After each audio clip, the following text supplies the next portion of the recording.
माझं सोलापूर न्यूजमध्ये आपल्या सगळ्यांचं स्वागत। रात्री 12:01 नंतरही ऑर्केस्ट्रा बार सुरू ठेवल्याप्रकरणी सातत्याने ग्रामीण भागातील ऑर्केस्ट्रा बार तसेच त्यांच्या चालकांवर सोलापूर तालुका पोलिसांच्या माध्यमातून कारवाई करण्यात आली आहे।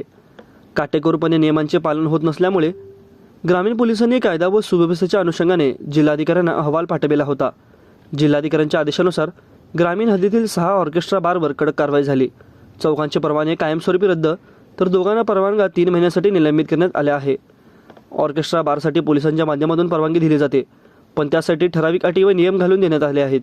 पैसे उधळता येत नाहीत, बैठक व्यवस्था स्वतंत्र हवी, अश्लील हावभाव, ऑर्केस्ट्रा बारमध्ये CCTV कॅमेरे असावेत, ऑर्केस्ट्रा बार रात्री किती वाजेपर्यंत सुरू असावा या संदर्भातील शासन नियम असून मात्र शासनाने ठरवून दिलेले नियम कागदावरच राहतात अशी वस्तुस्थिती पोलिसांच्या अनेकदा कारवाईवेळी आढळली।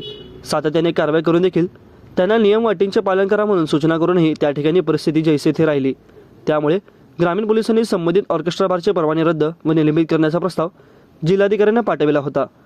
जिल्हाधिकाऱ्यांनी संबंधित ऑर्केस्ट्रा बार चालकांना दणका दिला असून पोलीस अधीक्षक श्रीसर देशपांडे, अप्पर पोलीस अधीक्षक प्रीतम यावलकर, उपअधीक्षक संकेश देवळेकर यांच्या मार्गदर्शनाखाली सोलापूर तालुका पोलीस ठाण्याचे वरिष्ठ पोलीस निरीक्षक नामदेव शिंदे यांची कामगिरी कौतुकास्पद राहिली आहे।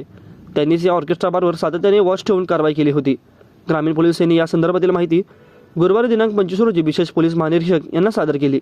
माझं सोलापूर न्यूज या YouTube चॅनलला सबस्क्राईब करा आणि बेल आयकॉन प्रेस करायला विसरू नका।